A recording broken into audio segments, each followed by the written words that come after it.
These are 10 weird things you didn't know about the China and US relationship.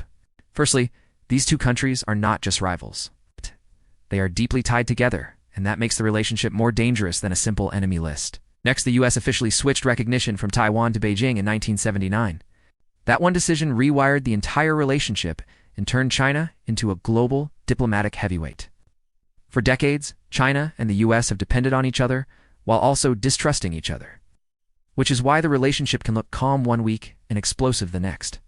Here's something most people miss. China is one of America's biggest trading partners, but that trade link has become a weapon, with tariffs, export controls, and sanctions now part of the rivalry. It doesn't stop there. The fight is not just about money, it's also about technology, military power, and who gets to shape the next decade of the world. Next, Taiwan sits at the center of the tension. China sees it as a breakaway province, while the US keeps backing Taiwan without officially recognizing it as a country. Here's another twist. The two governments still talk because they have to.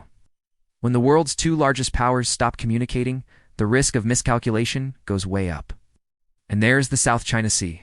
A huge amount of global trade moves through it, which means any military standoff there could hit shipping, energy prices, and supply chains everywhere. Next, the rivalry is also psychological. Both sides study each other constantly, try to predict the next move, and assume the other side is playing a long game. But the most insane part? This relationship is not stable peace and not open war. It is a permanent, high-stakes contest where economics, diplomacy, and military pressure all happen at the same time. So the next time you hear about US and China tensions, remember, you're not watching a normal rivalry. You're watching the two most important powers on Earth, trying to outlast each other without blowing up the system they both depend on.